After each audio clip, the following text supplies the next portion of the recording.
ఉత్తరాంధ్ర జిల్లాలో వెనుకబడిన శ్రీకాకుళంలో 2024 ఎన్నికలకు సంబంధించి అత్యంత వేగంగా సమీకరణాలు మారిపోతున్నాయి. నిన్న మొన్నటి వరకు కూటమిదే పైచేయిగా ఉన్న శ్రీకాకుళం నియోజకవర్గంలో ప్రస్తుతం వైసీపీ పాగా వేసే విధంగా కనిపిస్తుందని రాజకీయ విశ్లేషకులు చెప్పుకుంటున్నారు. శ్రీకాకుళం నియోజకవర్గం 1951వ సంవత్సరంలో ఏర్పడింది. ఇక్కడ 2,55,177 మంది ఓటర్లు ఉన్నారు. ఇక్కడ ఎటువంటి రిజర్వేషన్ లేదు. శ్రీకాకుళం లోక్సభ నియోజకవర్గంలో 7 అసెంబ్లీ సెగ్మెంట్లు ఉన్నాయి. ఇప్పటి వరకు 15 ఎన్నికలు జరగ్గా ఇక్కడ ప్రజలు ఏ పార్టీని నెత్తి మీద పెట్టుకోలేదు. 1952వ సంవత్సరంలో కృషికర్ లోక్ పార్టీ నుంచి కిల్లి అప్పలనాయుడు గెలుపొందారు.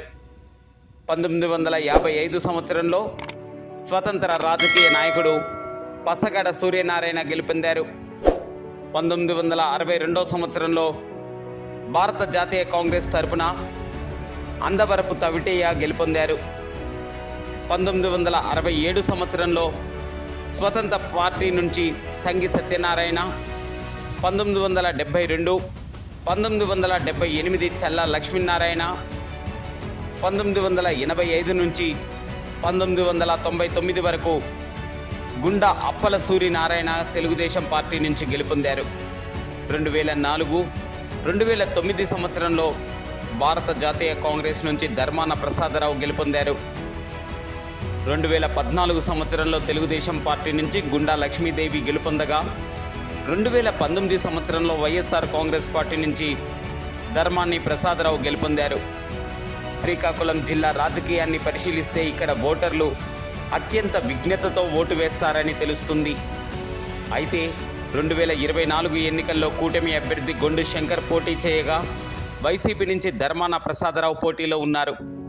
కూటమి అభ్యర్థి శంకర్కు అంతగా రాజకీయ అనుభవం లేదని చెప్పుకోవాలి. వాస్తవానికి ఈ సీటును గుండా లక్ష్మీదేవికి కేటాయిస్తారని ప్రచారం జరిగింది. అయితే ఆఖరి నిమిషంలో శంకర్కు సీటు కేటాయించడంతో ఇక్కడ పరిస్థితులు మారిపోయాయి. ఇక్కడ తెలుగుదేశం పార్టీ 2 గ్రూపులుగా విడిపోవడంతో శంకర్కు చుక్కెదురవుతుంది. ప్రారంభ దశలో శంకర్ ప్రచారంలో ఒక ఊపు చూపించినప్పటికీ ప్రస్తుతం లక్ష్మీదేవి వర్గీయులు శంకర్కు సహకరించకపోవడంతో పరిస్థితులు పూర్తిగా మారిపోయాయి. వైసీపీ నేత ప్రస్తుత ఎమ్మెల్యే ధర్మాన ప్రసాదరావుకు గెలుపు అవకాశాలు ఎక్కువగా కనిపిస్తున్నాయి. అన్ని సామాజిక వర్గాలు ధర్మాన ప్రసాదరావుకు సహకరిస్తుండటంతో ఆయన గెలుపు నల్లేరుపై నడకని రాజకీయ విశ్లేషకులు చెప్పుకుంటున్నారు. గొండు శంకర్ మాజీ ఎమ్మెల్యే లక్ష్మీదేవిని కలుపుకొని వెళ్లి ఉంటే పరిస్థితులు మరోలా ఉండేవని రాజకీయ విశ్లేషకులు అంటున్నారు. ఏది ఏమైనప్పటికీ శ్రీకాకుళం నియోజకవర్గంలో వైసీపీకి మేలు జరుగుతుందని మేధావులు భావిస్తున్నారు. మరి ఓటరు ఎటువంటి నిర్ణయం తీసుకుంటారనేది వేచి చూడాల్సిందే.